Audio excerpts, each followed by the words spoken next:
Assalamualaikum warahmatullahi wabarakatuh. Selamat tengah malam teman-teman. Saya sedang membersamai adik saya, Siapa? atau panggilan keren saya itu Ibed. Nama panjangnya Ubaidillah, gitu ya. Iya, Bang. Ubaidillah, panggilan saya Ibed. Dan kita sedang berada di ruangan MTS Ihyaul Ulum Guntung dalam rangka pelatihan jurnalistik dan desain grafis yang sudah dilaksanakan dari tadi pagi. Kebetulan adik saya ini juga Bang Ebet baru datang Siapa? tadi pagi juga dengan temannya Mas siapa Mas tadi? Mas Aji. Mas Aji sekarang Ya. bobok.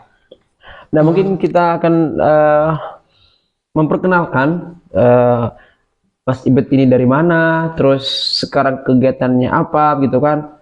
Kalau bicara sekarang beliau sedang mengisi materi jurnalistik Jurnalistik dan bunga rampai, Bang. bunga rampai yang sengaja kita datangkan untuk jadi motivasi buat siswa yang ada di bawah naungan yayasan ataupun di lembaga pendidikan kami MTS MA Ihyaul Ulum, dan kebetulan pesertanya pengurus OSIM. Pengurus Ya, OSIM, pengurus OSIM Organisasi Siswa Inter Madrasah MTS MA Ihyaul Ulum. Dengan harapannya mungkin kalau Mas Ibet itu udah biasa nyiptain buku sendirian ya. Nggih. Masa kalau saya kira-kira dengan adik-adik sempat ngobrol tadi, masa keroyokan nggak bisa untuk menyelesaikan satu buku gitu ya. Iya. Nah, jadi untuk lebih mempersingkat atau memperhemat waktu, kita minta waktunya Bang Ibet untuk memperkenalkan dirinya gitu. Iya. Siapa dan dari mana dan mau kemana gitu. Oh, siap. Oke, terima kasih. Selamat malam, teman-teman. Izin saya memperkenalkan diri. Monggo. Eh, Nama saya Muhammad Ubaidillah, Bang. Siap. Biasa Panggilannya? dipanggil kalau di Gresik itu Ubed. Kalau di sini? Kalau di sini Obed. Oh enggak, kalau saya Ibet. Ibed ya. Iya, Kan? iya. Tapi saya itu lebih populer kalau dipanggil Karebet, Bang. Oh enggak, saya mau ngomong Ibet, saya Ibet aja. Karena itu ada makna filosofis kalau buat saya, Bang. Kerajaan itu ya? Iya. Oh, iya, siap. Ataupun seorang bangsawan dari Pajang, Sultan Hadiwijaya itu. Benar. Saya lahir di Gresik, Bang. Asli Gresik ya? Asli Gresik, kelahiran tahun 2002, Bang. Muda ya? Alhamdulillah, Bang. Punya pacar belum? Alhamdulillah masih dalam tahap Pendekatan. pendekatan, Bang. Siap. Alhamdulillah. Ya, itu merupakan fitrah manusia, Bang. Tapi jangan aneh-aneh dulu. Bukan aneh kan? Siap. Siap. Lanjut.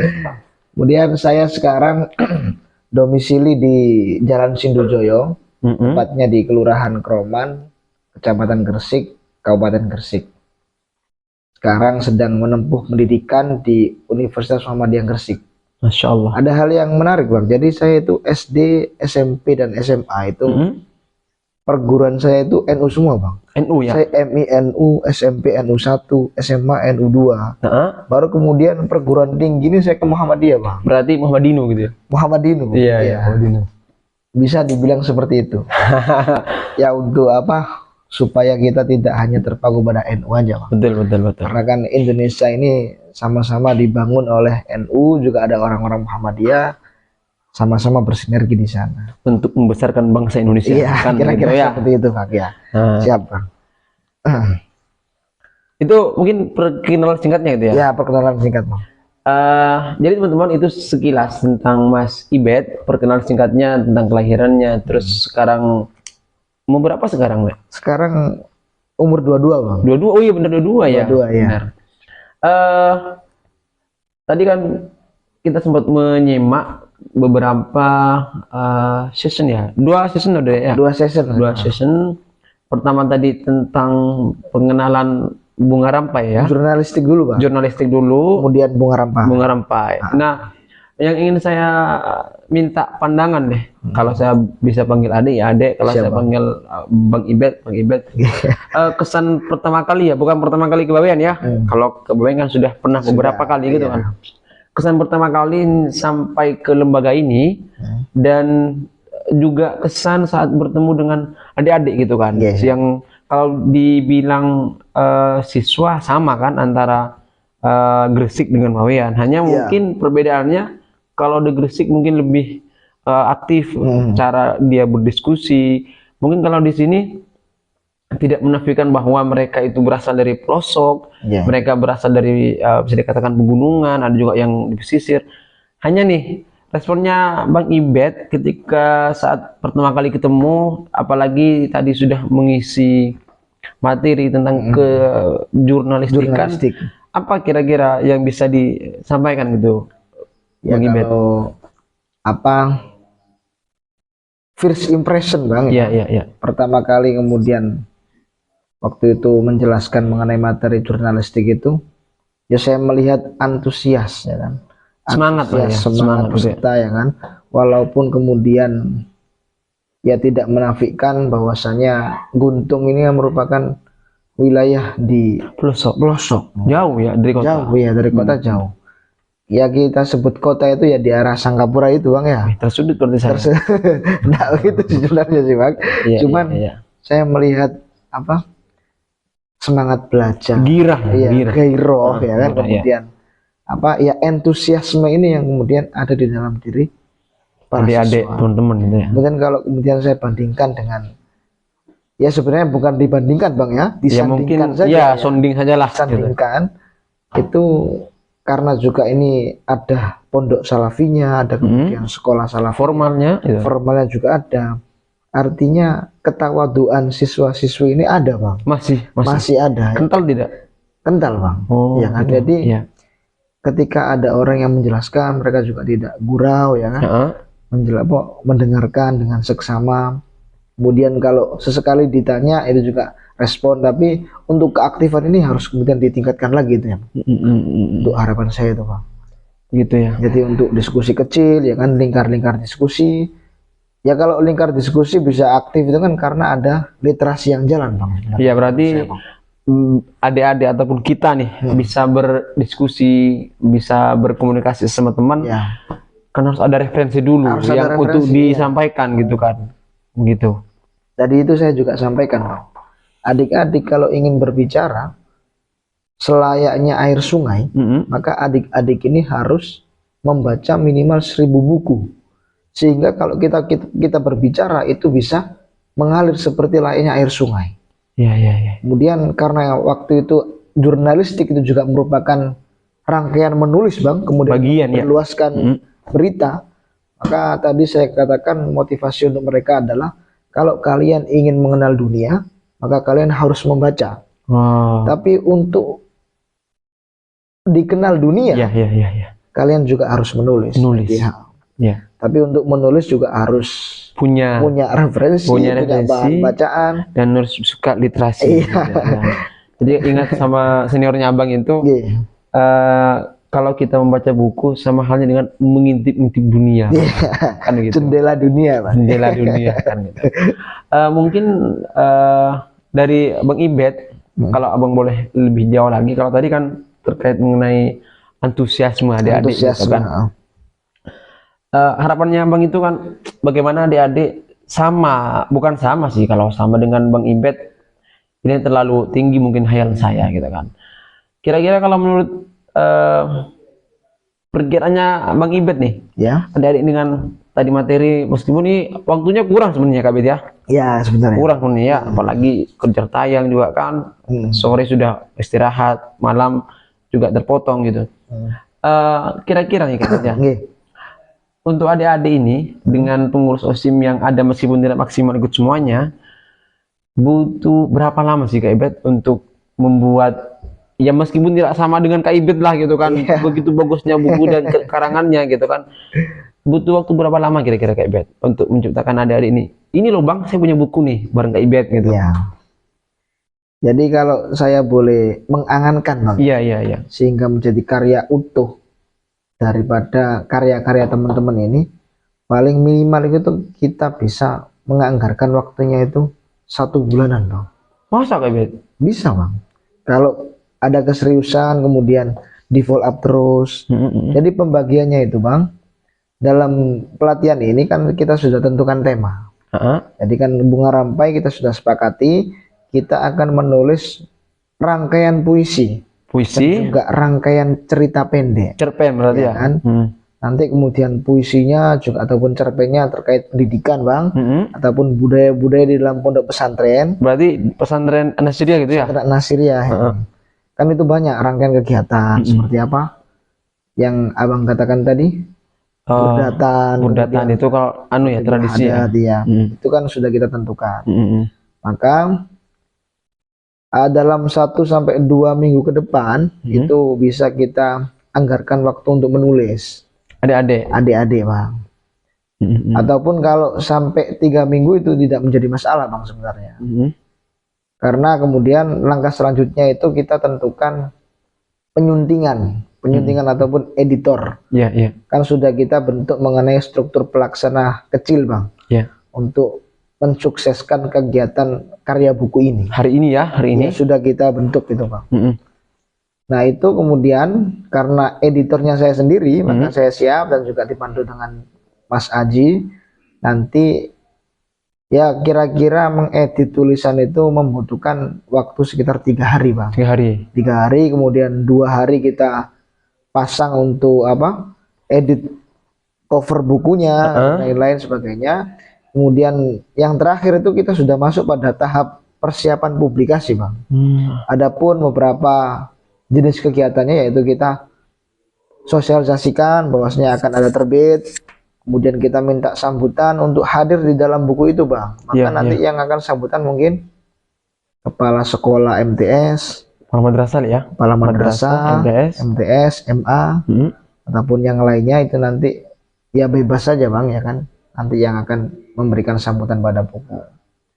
Kemudian kita sepakati bahwa ini akan cetak atau kemudian hanya disebarluaskan mengenai elektor aja bang, ataupun PDF kalau tidak salah ya. Kalau memang ini harus dicetak maka disebarluaskannya secara fisik kan begitu. Itu di minggu keempat. Jadi kalau minggu keempat kalau sudah itu lancar, maka dalam 1 bulan itu karya Bunga Rampai yang berisikan puisi dan juga cerita pendek mengenai budaya Bawean dan pondok pesantren untuk bisa terlaksana. Gitu. Kira-kira seperti itu rangkaian kegiatan dalam 1 bulan. Nah, itu beberapa langkah ya Bang Ibet ya. Mungkin juga jadi gini, Kak Ibet kan setelah ini bisa dikatakan harus kembali kuliah kan? Kembali kuliah. Tentunya kita juga terpaut jarak lah antara kamu dengan dia gitu. Nanti mungkin Kak Ibet ada kiat-kiat ke kita, maksudnya jadi gini Kak Ibet, di pondok itu notabene kan nggak boleh bawa HP, katakan mau HP. Mungkin yang bisa pegang laptop itu hanya pengurus mungkin ya, tapi tidak semua pengurus OSIM bisa pegang laptop, bisa ngetik. Ya artinya itu yang kedua. Terus nanti COVID ini cara ngontrolnya ke kita itu ataupun cara komunikasinya ke kita ini akan pastilah melalui HP ataupun melalui chattingan. Coba kita diyakinkan lagi bahwa bagaimana sih kiat-kiatnya lebih jauh lagi gitu Kak, meskipun dalam COVID di Gresik kuliah dan di sini adik-adik terkendala HP dan mungkin terkendala di aturan-aturan pondok itu. Tapi buku ini tetap jadi gitu. Kalau disiasatkan begini bang, jadi kan dibentuk mengenai pendampingan penulisan itu untuk menjawab ini teman-teman di dalam madrasah, dalam pondok ini tidak boleh membawa gadget. Gadget. Artinya kan untuk akses informasi ini kan terbatas bang. Akhirnya kemudian teman-teman pendamping ini harus memfasilitasi ya sebisanya bang ya kan, seperti HP ataupun memberikan informasi ini deh bahan bacaan untuk menyusun sebuah puisi atau ini contoh-contoh puisi ya kan tentang Pulau Bawean. Nanti jangan ditiru plek ya kan, modifikasi aja ya, jangan dijiplak kalau dijiplak originalitasnya gimana Kemudian kalau memang kesulitan dalam mengetik ataupun kurang memiliki skill mengetik ya ditulis aja bang dulu ditulis nanti ya kalau berkenan pendamping itu juga mengetikkan ataupun kalau misalkan bahasa mengetikkan terlalu kasar buat adik-adik gitu kan didampingi lah, didampingi pelan-pelan sembari mengetik belajar hasil karyanya sendiri ya. kan gitu. Gitu ya Kak. Kira seperti itu Pak. Terus Kak Ibet ini apa harapan gitu kan. Sebenarnya ini kan harapan satu nih bisa menciptakan atau membuat buku karangan yang digarap bareng-bareng. Terus juga kalau harapan saya pribadi, Kak Ubed sama Mas Aji ini tidak hanya datang ke Bawean dalam rangka apa memberikan motivasi atau memberikan pelajaran ataupun materi jurnalistik hanya ke lembaga ini, tapi mungkin nanti kita ini teman-teman yang sebaya dengan Kak Ubed itu bisa datang lagi, harapan saya ya, datang lagi ke Bawean dalam rangka untuk merangkul teman-teman siswa-siswi yang ada di Bawean. Nah, kira-kira Kak Ubed bagaimana menyambut harapan saya ini untuk ke depan gitu? Ya, kalau saya sangat antusias sebenarnya Pak. Sangat antusias. Ini kan juga merupakan apa ya, implementasi keilmuan yang saya dapatkan. Yang saya dapatkan teorinya, kemudian kalau bisa kita implementasikan atau kita praktikkan, dan itu kapanpun dimanapun, ya insya Allah saya siap. Bismillah ya. Bismillah Bang. Ya. Cuman untuk harapan saya untuk pengurus OSIM, itu kan di dalam satu pengurusan atau dalam organisasi itu kan harus ada yang namanya dua hal. Dua hal? Ya, prestasi dan juga prasasti. Prestasi dan juga prasasti. Mungkin sedikit dijelasin Kak Ubed. Ya, kalau prestasi ini kan bisa prestasi secara organisasi, juga prestasi secara individual. Tapi kalau dalam konteks karya buku ini bisa dijadikan prasasti Bang. Siap. Ataupun apa yang kemudian bisa ditinggalkan di dalam kepengurusan ini, sehingga menjadi warisan, sehingga menjadi percontohan, menjadi inspirasi bagi adik-adik yang melanjutkan roda organisasi besok Bang. Nah, jadi tahu kalau ini peninggalan pengurus OSIM tahun sekian gitu lah ya. Ataupun kalau mau dilanggengkan kan bagus Bang. Bismillah ya. Jadi nanti ada majalah edisi khusus kan, untuk merupakan karya-karya teman-teman pengurus. Ya. Yang mungkin besok tidak hanya esai, tidak hanya puisi ataupun tidak hanya cerpen Bang. Mungkin bisa di karya tulis ilmiah atau yang lebih serius lagi, kira-kira seperti itu Bang. Bismillah ya. Itu bisa pelatihan. Gitu. Tapi mungkin sedikit lagi ya, bahwa kalau kita nih ya, kita sebagai teman belajarnya itu mungkin bisa saja mengembangkan minat ataupun kita bisa juga membuat sebuah karangan. Yang pasti kan kita mendampingi itu Kak Ibet tentunya setiap tahun sekali kan ganti tuh Kak Ibet. Jadi setahun sekali ganti kelas 2 yang kelas 2 sekarang jadi kelas 3. Naik kelas 3. Tentunya kan sudah ada pergantian pengurus Kak Ibet. Nah, mungkin Kak Ibet masih bisa kita minta saran untuk memudahkan kita gitu kan Kak Ibet ya.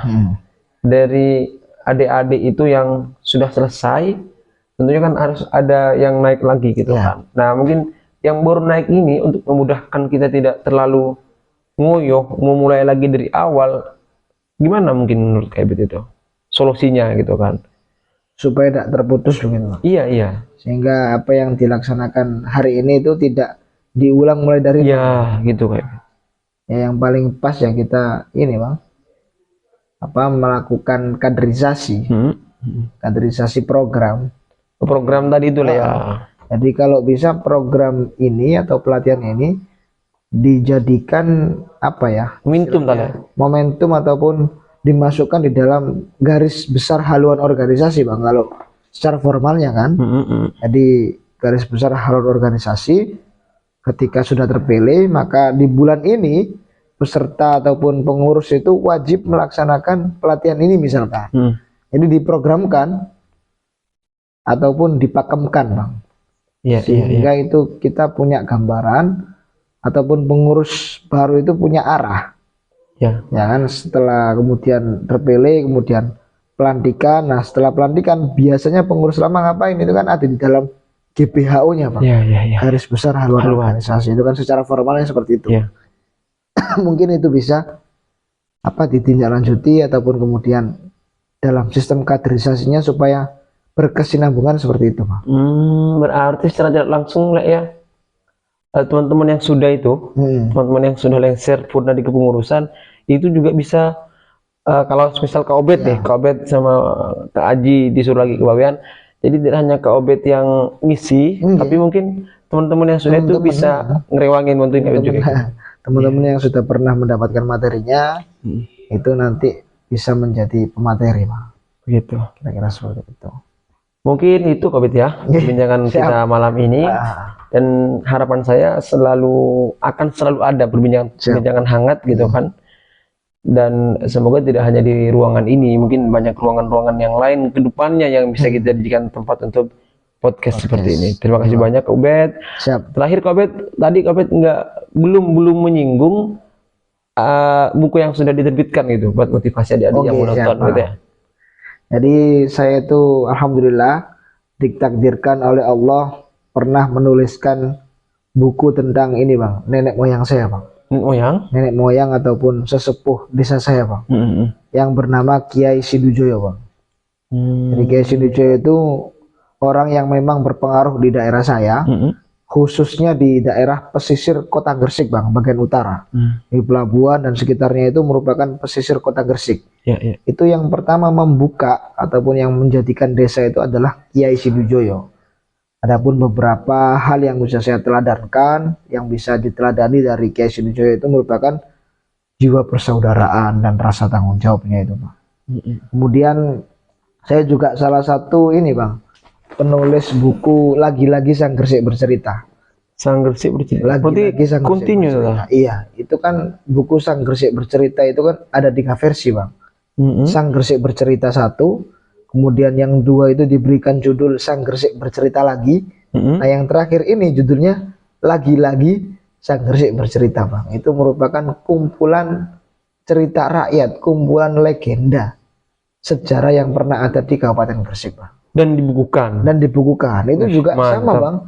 Karyanya itu berbentuk bunga rampai. Tapi tiap bukunya beda, Lek ya. Tiap bukunya beda cerita gitu kan. Dan satu cetakan itu bisa sampai 600 halaman, Bang, jadi tebal di dalamnya itu. Iya, di dalam tiap jilidnya itu ya. Tiap jilid ya. Kan ada 3 jilid sekarang. Iya. Nah, satu jilid itu 600-an halaman. Karena penulisnya juga banyak ya, Bang. Sekitar 30-an penulis di dalamnya, Lek ya. Itu lumayan, Lek ya. Bukan lumayan, bagus malah, bukan lumayan, bagus. Mungkin pesan terakhir buat kita nih. Tentunya ini kan juga mau ditontonkan ke adik-adik nanti setelah pulangan, nanti Abang kirim channelnya bahwa ada pesan dari Obed nih buat kita semuanya, terutama buat teman-teman pengurus PESIM. Mungkin apa pesannya Kak Obed? Jadi pesan untuk adik-adik, teruslah belajar, kemudian jangan pernah menyerah, karena kalau kita menyerah itu semuanya sudah selesai, Bang. Kemudian karena kita dalam konteks menulis, harus kita terus menulis, karena menulis itu merupakan karya keabadian, Bang. Walaupun kemudian kalau kita sudah tiada, ada karya yang kita sudah pernah tulis dan ditinggalkan. Nah, kira-kira seperti itu, Bang. Ya, kurang lebihnya seperti itu, Bang. Ya. Tetap menulis, tetap membaca, menulis, tetap semangat gitu ya. Tetap semangat, tetap belajar ya kan. Belajar, kemudian berjuang dan bertakwa. Wah, itu salam BBB ya. BBB dalam berjuta, belajar, berjuang, bertakwa. Tapi kalau di Airmac-nya itu kan iman ilmu amal. Iman ilmu amal ya. Iya. Itu mungkin teman-teman, kalau pesan dari saya ada beberapa pesan. Pertama, tidak ada yang salah itu yang tidak mau berproses, ataupun yang salah itu yang tidak mau mencoba.